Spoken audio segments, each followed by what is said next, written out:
Hey guys, I'm back again with Carpool Psychology. I'm your host, the Analytical Lifter.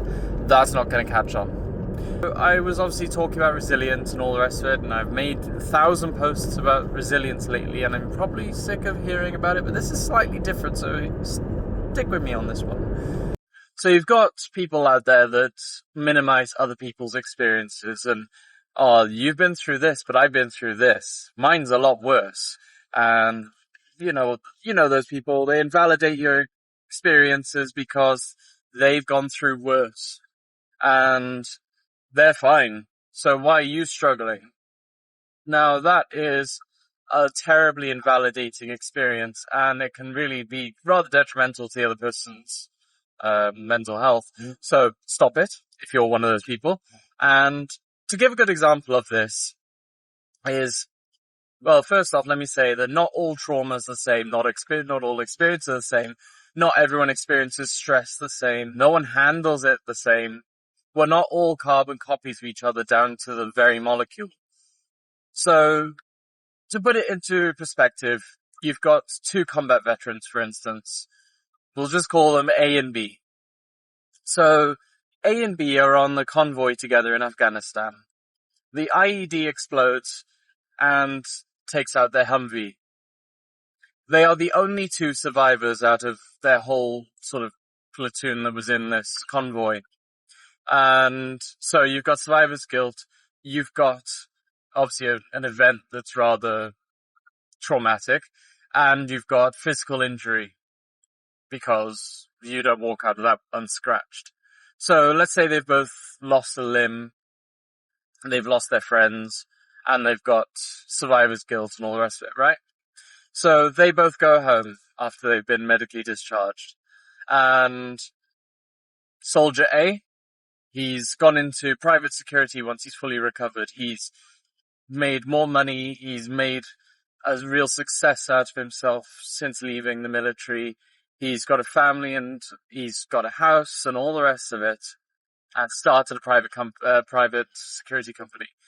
Soldier B lives in a tent because he cannot handle the comfort of living at home. He's lost his family because he's pushed them away. He's having vivid flashbacks, and they're so vivid to the point where he can't remove himself from the situation. He thinks he's back in Afghanistan. Textbook PTSD, right? So why is A and B different? They've gone through the exact same situation. They've had the exact same outcome. But once they're back home, they're different people. And maybe that's because they're different people. Psychologists have been arguing this back and forth for years, where they can't actually agree on an exact reason why people may go through the same thing but have PTSD differently. Everyone experiences something differently, and how they perceive it is different.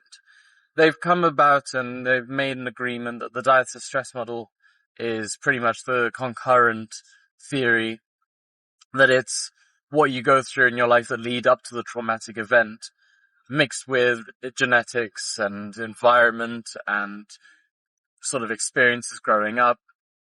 Combine that with the traumatic event, or whatever the trigger is, and that equals the outcome. And this works across all the mental health conditions: depression, anxiety, PTSD, OCD, schizophrenia, you name it.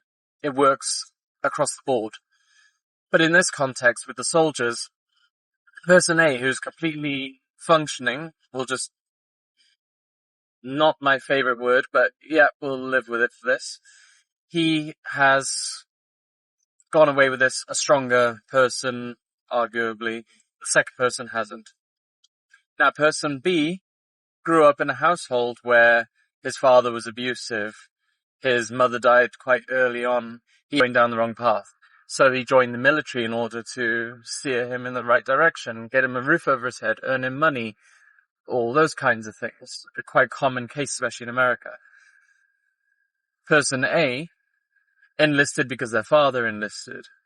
A military family, but a functioning, happy family where the parents are together, brothers and sisters, and private schools, and, you know, the general white picket fence American family. The ones we pretty much only see on TV. So why is it that person A, who had this wonderful life, didn't develop PTSD, or at least not at the level the person B? And it's pretty obvious that you can trace someone's background and go, yep, that's what it is.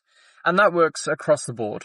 So if we move away from the example, take yourself. What have you been through in your life so far? And why might that have actually influenced your experiences now? Have you been through adversity? And adversity could be anything. It could be your parents divorcing. It could be an abusive partner. It could be just loneliness or bullying as a child.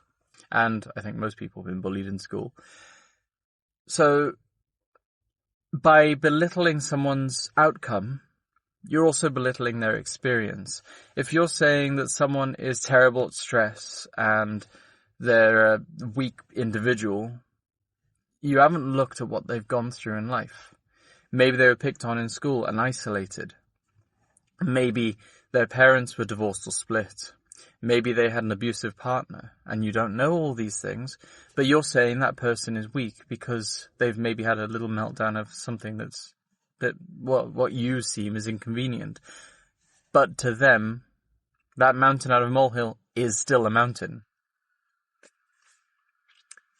What I'm trying to say here is just try and develop a little bit of empathy. So you've got to put yourself in their shoes. Think about, well, what if this has happened to them? What actually happened at this point? It's the same with you look at bullies. Bullies in school, generally it's their household that is crap. And they're acting out because they're trying to relinquish a little bit of control in their life. And if you use that as a good example of, well, what did that person go through? And that's why psychology has moved away from what's wrong with you to what happened to you.